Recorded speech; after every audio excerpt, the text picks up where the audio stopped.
In this video, I'm going to be showing y'all 5 simple tricks that will make your builds go from something like this to something like this. Alright, so for tip number 1, always build in odd numbers. No matter what you're building, if you build it in odd numbers of blocks, it will always make the building process much more helpful. For example, the wall to the left here is built in odd numbers, and the wall to the right is not built in odd numbers. So if I wanted to make a window here, I could easily build up these two all the way, come across on the top, and we have 2 full windows. And it looks pretty realistic for the most part. But over here on the even number, I can build up, and if I want to make 2 windows out of this, it's not near as easy. I either have to pillar up 2 blocks in the middle, which looks kind of funky unless you're going for these kind of windows, or you have to come in on both sides and make a much smaller area of window in general. Now you might think I might just be able to deal with this throughout the process, but it really comes into effect when you're trying to make the roof. With the even number, I build up, and that's how my roof will end up. With the odd number, I'll build up and it will come to a point, which makes it much more helpful when building roof. If I pull out some stairs, you'll see what I mean. At first glance, they look pretty similar, but then once you get a little closer and try and add details to these builds, it becomes much harder. The one to the right, there's not a middle point. To add detail, you must do it in double. For the odd number, there's a simple line in the middle to where you can add whatever detail you want with ease. So you can put extra things in builds and it flows with the eye very easily. You can see this on the coastal style mansion I built. There's about 3 points of symmetry here. There's one line in the middle, there's one line to the left side, and then there's one line to the right side. And that's centered in all these windows and keeps the whole building in line. Without this, my build's windows would look very odd.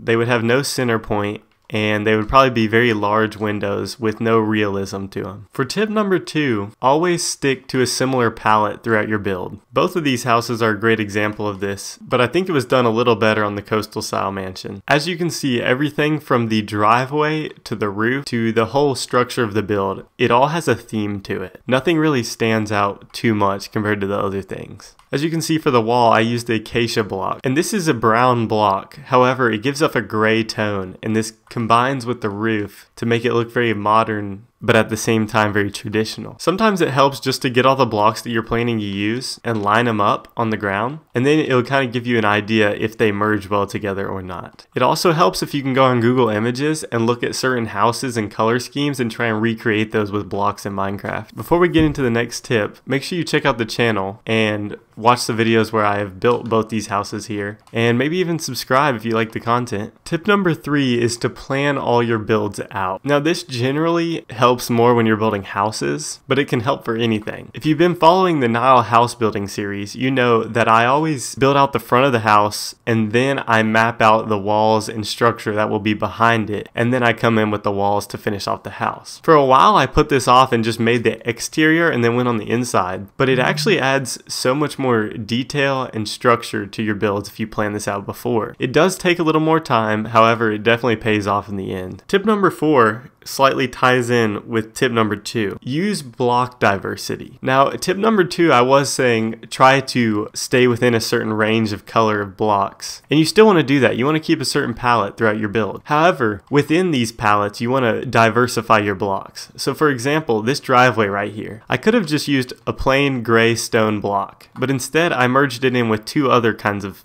gray block, and that is the stone bricks and the cracked stone bricks. But when combined together, it appears very detailed, and it's only slightly noticed by people, but it makes your builds appear so much more detailed than they really are. And as you can see, I also did it with the bushes.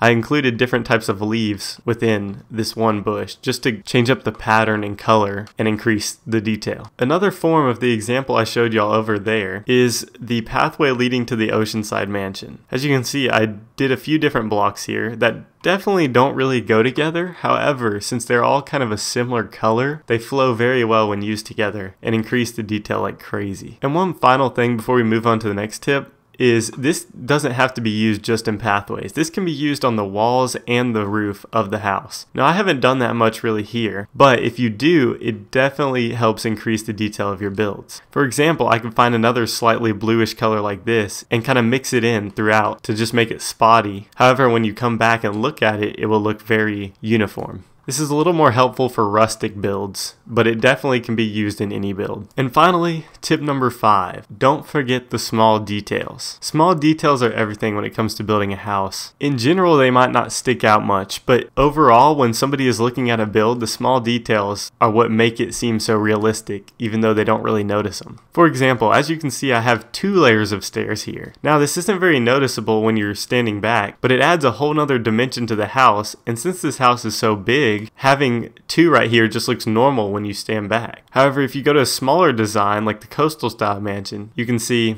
I don't have 2 layers here, but that looks normal, and it would look weird if I had 2 layers here. You can also see this in the chimney of the oceanside mansion, where I broke up the chimney with different stairs, and it made it look like bricks were either missing or just texture in the chimney itself. But when you stand back, it looks normal. It looks like there's no mistake there. However, if this chimney was just really clean and simple, it wouldn't make the build look near as realistic. This idea also ties into certain places on the wall that there might be open space. So for example, right here, I didn't have to put this little random detail here, but without it, it quickly looks way worse. So for example, if I fill that in, fly back, it just looks horrible. I mean, it doesn't look terrible, but it looks a lot better with the addition of it. This is also seen in the vines over here. This is a little more of a major detail instead of a minor detail. But I found this big open area on the wall, and it kind of looked a little awkward with space, so I put vines on it to kind of make that space have a purpose. Windows also have a major effect with detail. As you can see, both of these windows here are 2 blocks thick, and that is so you can add some dimension to them by putting these stairs here, because otherwise it is just a very plain 2-dimensional surface, and you can't see much depth into that surface. That's going to be all for this video. I hope you found these tips helpful,